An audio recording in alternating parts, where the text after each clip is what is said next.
No teenage girl could possibly imagine at a time where you're kind of coming into figuring out who you are. Yes, ma'am. Tell me a little bit about hearing that first diagnosis and hearing that big, I call it the C word because I've been there, that cancer word. Tell me what that felt like and what that experience was like for you.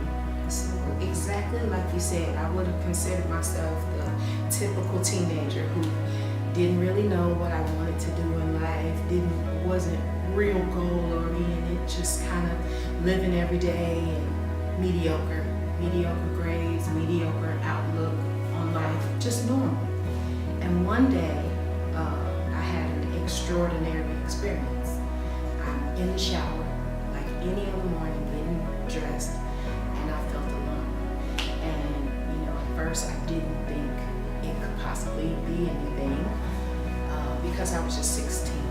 But I did tell my mother, we went to the doctor, and long story short, the doctor felt that lump and at first dismissed it because she's saying, Nikia, you're young, especially African American women and young teenagers, you're just developing, so they can be lumpy and bumpy. But thankfully, by the end of the visit, she said, let's schedule a test just to be sure.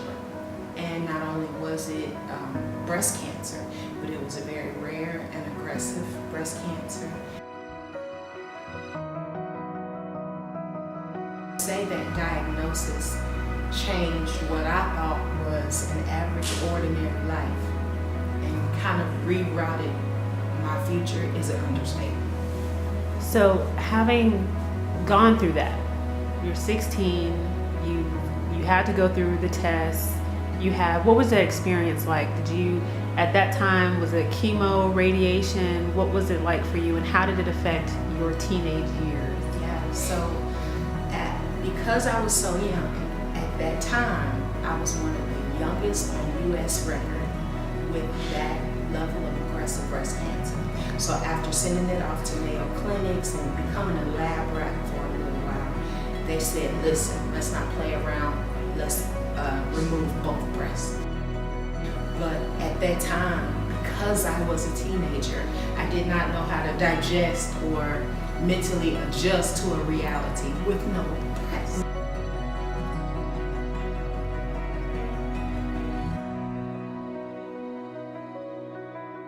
I was already very insecure, as most teens are, but particularly I've always been overweight, typical church kid who really wasn't involved in any sports, any outdoor activity. I don't really even remember playing outside, at the park. I was at church or at home watching TV.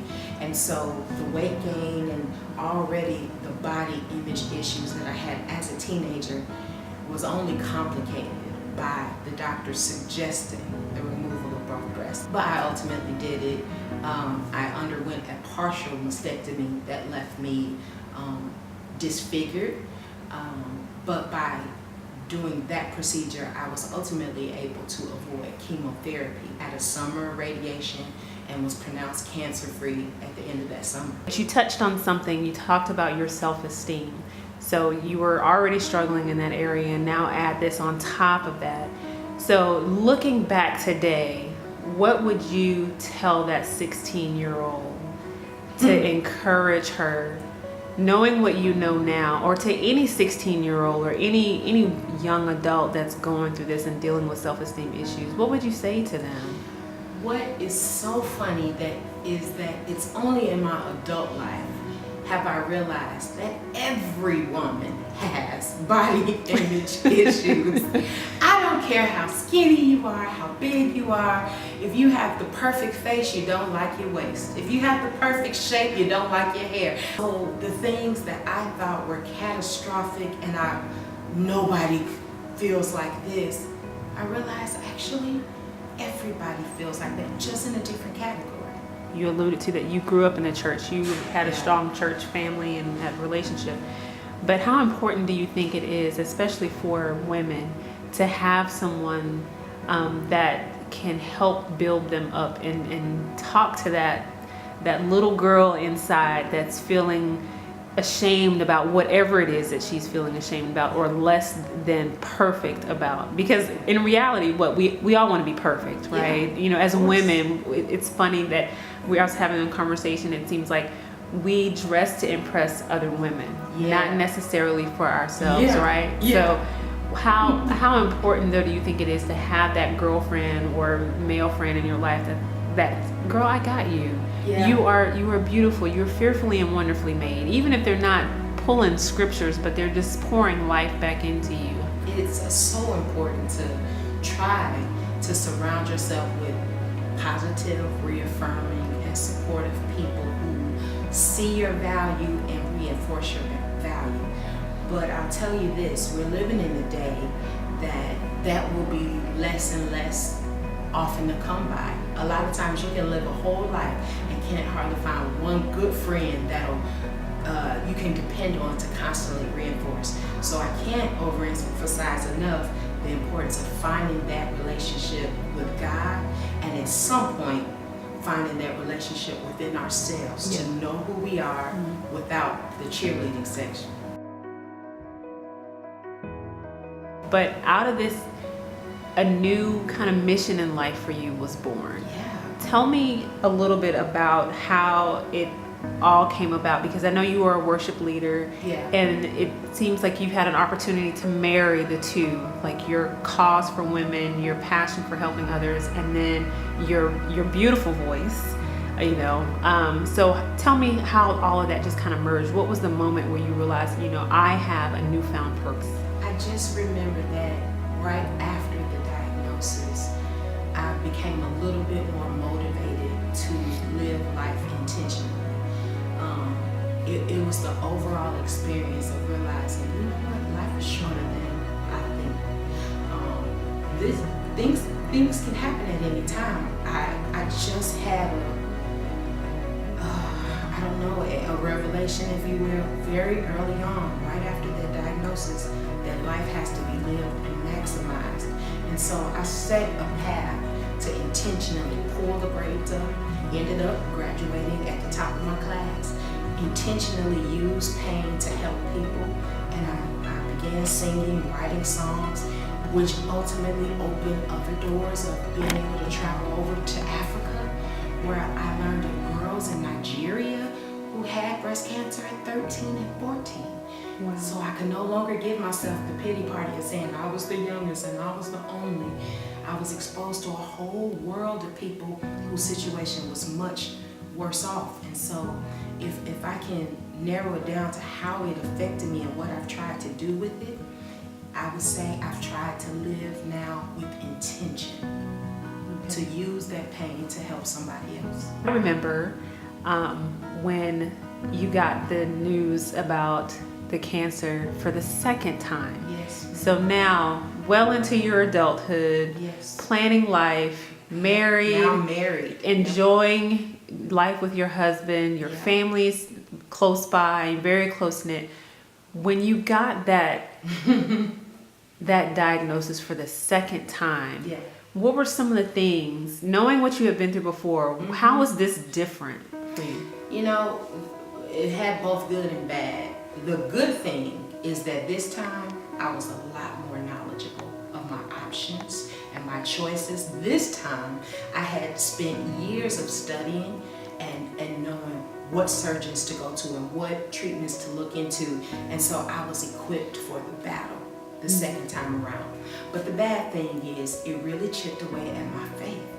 Because if you can ever muster all your strength to get through one situation, like your big mountain, there's a part of you that feels like that's in my past. I'll never have to go through that again. Whew, I dodged the bullet. But to face it again makes you question God, makes you question yourself, makes you question, well, what was all of this for? Okay, lesson learned, Lord. I'm using my life. What else? And so it was a real testing of my faith, period. Right. So you went through that, and this time your procedure was different. Yeah. So this time you had to go through the full. This time I opted. You opted to. Okay. To go through the double mastectomy. Now, because I knew my risk factors, Okay. and risk factors were that much higher. I was young, I had it before, I was the walking poster child for reoccurrence. And as you know, cancer is so non-discriminant. It can come in one area and reoccur in another part of your body and be that much more aggressive. So I chose to act as aggressively as the cancer was trying to act and remove both breasts to increase my risk of, my likelihood of survival. A lot of what's going on in the campaigning about breast cancer awareness is early detection. So for the woman who thinks, oh, I can wait till I'm 40 because that had been the story before, what would you say to her? To that woman, I am a 23-year breast cancer survivor who has had it twice. So it knows no age. At any age, you have to know your own normal. And that's with your breast or any part of your health. When you feel something doesn't feel right, something's off, you owe it to yourself to go to the doctor at the first sign of abnormality. And those testing will reveal whether it's something or not. What is your purpose and your mission with Champion Promise? The mission is to empower women to live their healthiest lives, not just physically, but emotionally, mentally, and spiritually. Because as you said before, it's so important to have somebody that's walking alongside you, reaffirming all those things that you need to hear in your journey. And so breast cancer is one of our primary focuses in terms of education, but we also focus on the mind, body, and spirit connection, because we're a total package and you can't be healthy in one area of your life to the neglect of the others. And so the champion is symbolic of living at your highest level of wellness, but the promise is that we're going to help others along the way.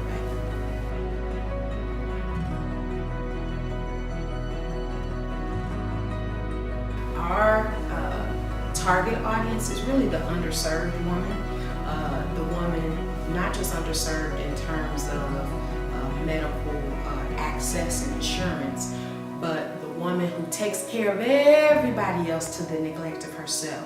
So the more services and resources we can offer that woman at no cost to her, the more we can interrupt just her routine with something that she needs, the more we're going to hit that target woman who is likely to be diagnosed at a later stage because she didn't even get to the doctor or she didn't know. So support financially is always of help to us, and you can do that by visiting us at championpromise.org. The second thing is volunteering. We are launching some educational programs where we're going to be going into high schools and college campuses, educating a younger audience, and we need ambassadors. We're also going to be looking into training patient navigators so that when people are diagnosed with breast cancer, they're not just being walked through it by their doctor, but by everyday real people who can help interpret what the doctors are saying and be that support partner with them through their journey. That's beautiful. So I wish you obviously the most success with the organization and its growth. And I know, like you said, it's your heart's work. It's your passion. It's something new that God has placed on your heart in order to reach others. And what I think, like I said earlier, what I admire so much about you is that despite everything that's happened, and it's not the only thing, because we all have something, right? Everyone has a story, and there's like an onion, you peel away, there's just more levels and layers to things, but you're still holding strong, you're still speaking it, and what you put forward is you're transparent. And I think that's so key with anyone who's going through anything, that as you come out of the other side of it, that you're there to help the next person along get to their other side.